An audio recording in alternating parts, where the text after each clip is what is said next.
even if the other party's insurance company has accepted 100% liability for the full damages to your automobile, they are not required by law to rent you a car. They are, however, required to pay you for the loss of use of your automobile during the period of time that it's being repaired, or during the period of time that it's being assessed and paid for if it's a total loss and a new automobile procured. A reasonable time period for the loss of use of your automobile should be reimbursed from the other party's insurance carrier. But that does not mean that the other party's insurance carrier is required to provide you with a rental car. It simply means that you have the rights to claim the loss of use of your automobile at a reasonable daily rate to be reimbursed by the other party's insurance company if they have accepted fault. The other party's insurance company is not required to rent you a car. They are only required to pay you damages for the loss of use of your automobile. And that's an arguable point. How much is your automobile worth per day? That depends on what type of automobile it is. Is it an automobile that's being used for a business, or is it for personal passenger use?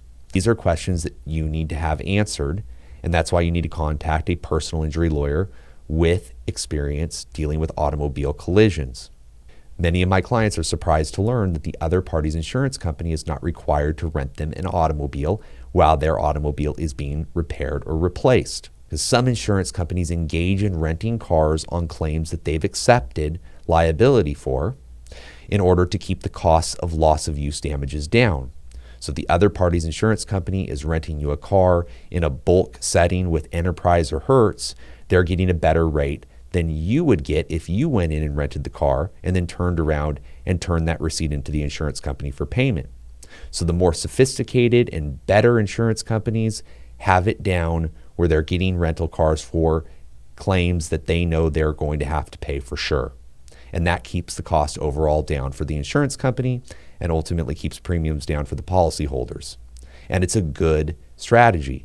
But for smaller companies that don't have that type of sophistication or money to do it, they're just going to take the claims of loss of use from the lawyers and negotiate them and pay them. So many of my clients are surprised to learn that the other party's insurance company is not required to provide them with a rental car.